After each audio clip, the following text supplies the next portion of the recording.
According to Senator Hyde-Smith, Mississippi does not issue non-domiciled licenses, period. By strictly enforcing this, Mississippi is saying, if you can't read that sign that says low clearance, you have no business driving the truck in our state. Now, what makes Mississippi different?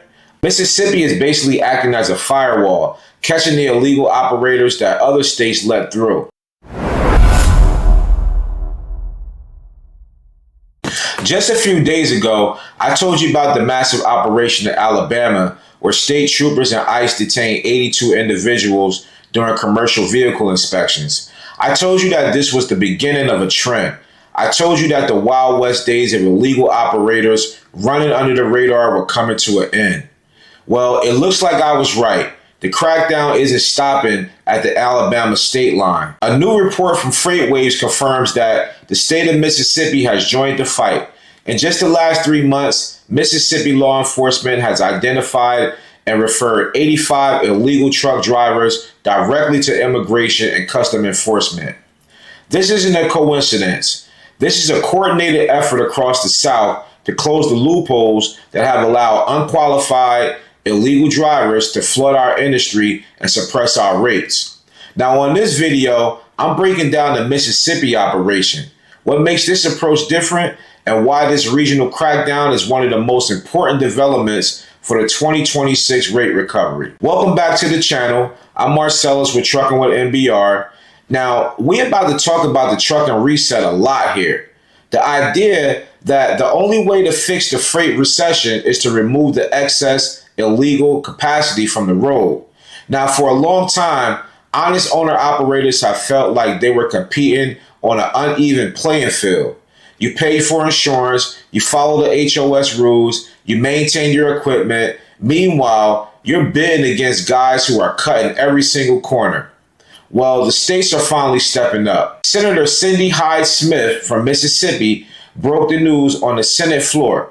She said, while some states look the other way, my home state of Mississippi has tried to rein in the abuse in the trucking industry. And the numbers back her up. 85 referrals to ICE in the last 3 months. Think about that. That is almost one driver a day being pulled off the road in just one state. Now, what makes Mississippi different? Unlike some other states that are just now scrambling to fix their non-domiciled CDL problems, Mississippi has taken a hard line from the start.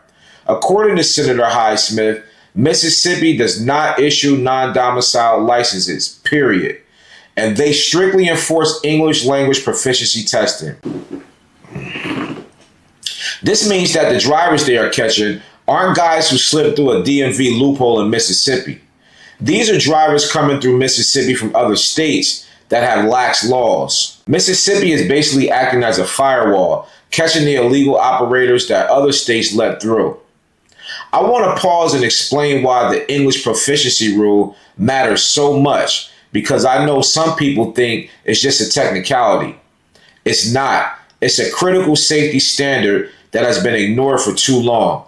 The Federal Motor Carrier Safety Regulations, the FMCSRs, clearly states that a driver must be able to read and speak the English language sufficiently to converse with the general public, understand highway traffic signs, and respond to official inquiries.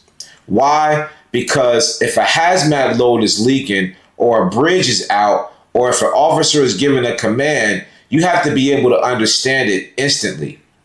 Senator Hyde-Smith pointed out that many of these drivers are exploiting loopholes in states that don't test for this. They memorize the answers to the test, or they use a translator when they shouldn't. By strictly enforcing this, Mississippi is saying, if you can't read that sign that says low clearance, you have no business driving the truck in our state. And think about the impact on the market. If you are an illegal operator, you naturally avoid states with strict enforcement. You route around them. But if Alabama is strict and Mississippi is strict and now Texas is ramping up, the map is shrinking. You can't move freight efficiently if you have to detour 400 miles to avoid a weigh station. Eventually, the cost of running illegal becomes too high and those trucks leave the road. That is how the supply leaves the market. It's not one big law. It's 1,000 enforcement stops, making it impossible for cheaters to profit. This is why this regional approach is so powerful. If Alabama is cracking down and Mississippi is cracking down, it creates a massive corridor in the South where illegal operations become incredibly risky. If you are an illegal operator running freight from Texas to Georgia, you now have to run a gauntlet of state troopers and ICE agents who are actively looking for you. Every time one of these drivers get detained, that truck is parked, that load is delayed, and that capacity is removed from the market. Senator Hyde-Smith also highlighted the safety aspect of this. She pointed to a disturbing rise in deadly accidents involving large commercial trucks driven by individuals who should have never been behind the wheel to begin with. This isn't just about immigration politics. It's about public safety. It's about ensuring that the person driving an 80,000-pound missile down the highway is qualified, can read road signs, and is following the law. She blamed past policies for creating enforcement loopholes where inspectors were told to just issue citations instead of taking unsafe drivers off the road. Those days appear to be over in Mississippi. And this isn't just happening at the state level. Senator Hyde-Smith is pushing for federal action to support these states. She is working to codify English proficiency requirements in the federal law. She is supporting legislation that will restrict CDL issuance only to U.S. citizens, lawful permanent residents, or those with explicit employment authorization. This is the supply side sparking action. It's not just one thing. It's a combination of state enforcement, federal rule changes, and a political will to clean up the industry. So, what does this mean for you? If you're a professional driver running legal, this is more vindication. The tide is turning. The states that have been looking the other way are being called out, and the states that are taking action are seeing results. This removal of illegal capacity is going to continue to put upward pressure on rates, especially as we head into 2026. So keep doing what you're doing. Keep your nose clean, because the drivers who are left standing when this cleanup is over are going to be in a very strong position. And listen, while the spot market deals with this turbulence, the dedicated contract market is where the stability is. If you want to get away from competing with illegal operators and lock in consistent revenue, you need to look at Final Mile. I have compiled the list of companies hiring right now in my Final Mile contract plug pack.